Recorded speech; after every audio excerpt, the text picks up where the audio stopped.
உணவே மருந்துன்ற கான்செப்டில் இன்றைக்கி ஒரு பிடிக்கரண மசியல். இந்த பிடிக்கரணை ரொம்ப ஒரு பழமையான ஒரு வெஜிடபிள்.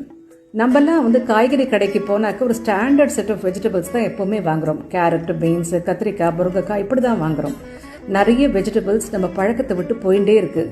அதில் இந்த பிடிக்கரணையும் ஒன்று.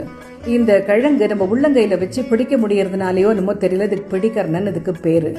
இந்த கிழங்குக்கு ஒரு அரிப்பு தன்மை உண்டு. அதனால இதை வேக வைக்கும்போது கொஞ்சம் புளியை சேர்த்து வேக வைக்கணும். நான் இன்னைக்கு ஒரு நெல்லிக்காய் அளவுக்கு புளியை சேர்த்து நான் ப்ரெஷர் குக் பண்ணியிருக்கிறேன் இந்த பிடிக்கரணையை ஃபார் 5 whistles.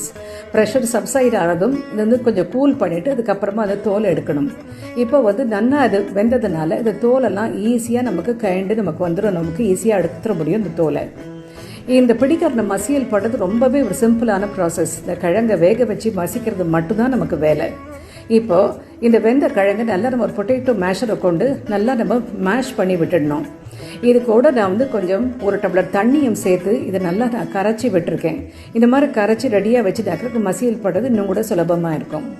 இப்போ வானலியில் 2 டேபிள் ஸ்பூன் எண்ணெய் விட்டு கடுகு போட்டு நல்லா பொரிஞ்சதும் கடலைப்பருப்பு, உளுத்தம் பருப்பு இதையெல்லாம் போட்டுட்டு பொரிய விட்டுட்டு அதுக்கப்புறம் பொடியாக நறுக்கின இஞ்சி, பச்சை மிளகா, கருவேப்பிலை, ஒரு சின்ன கட்டி பெருங்காயம் எல்லாத்தையும் போட்டு சாட்டே பண்ணிவிட்டு மஞ்சள் பொடியமாக சேர்த்து நம்ம ஏற்கனவே மசிச்சு கரைச்சி வச்சுருக்கிற இந்த கிழங்கையும் சேர்த்து நம்ம கொதிக்க விடணும்.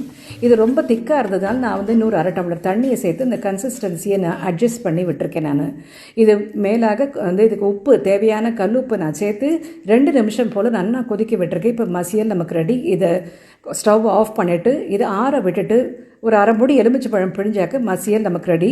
ஒரு சூப்பரான மேஷ்ட் வெஜிடபிள் ரைஸ் மிக்ஸ் நமக்கு ரெடி.